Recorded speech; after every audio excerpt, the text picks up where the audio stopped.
होली हाँ ए मुन्ना भैया आज तक फागुन के लहर चल देले दिया। अरे दिया जगिया से ढोढ़िया देखवलू गाड़ी, जगिया से ढोढ़िया देखवलू गाड़ी, फुचुर फुचुर फेंकोता रंग पिचकारी, फुचुर फुचुर फेंकोता रंग पिचकारी। देखिए भैया ये को देवर भौजाई के बरतलाव बा। अब बताई भौजाई अब रंग दिखा देले बिया होली में, देवर के तो पगला देले बिया। आ गीत के भाव बा देखी कौना भाव में देवरा कहता होली हाँ। अरे दिया ए टुकड़ू भैया रोडो कर दो रे महाराज, क्या बात है। होलिया में भौजी बनवले बारू पागल, रोहतनी साझे से भरे ले जागल। सही कहतनी भौजी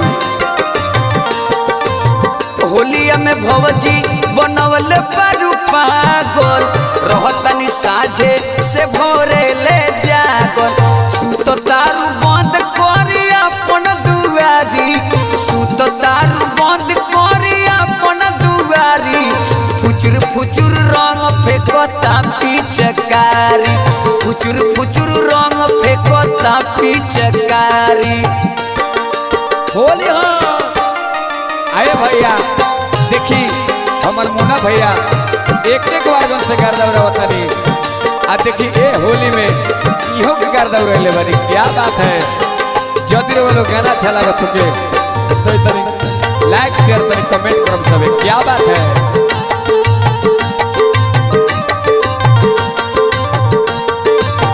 होलिया में देवरा के मन तनी राख दो, जुगनू जनार्दन के ओर तनी ताक दो।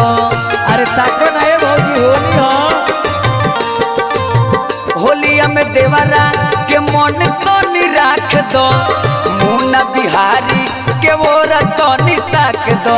ना तो खूबे दीघ दीपक सूरदास गारी, ना तो खूबे दीघ दीपक सूरदास गारी, फुचुर फुचुर रंग फेंकता पिचकारी, फुचुर फुचुर रंग फेंकता पिचकारी।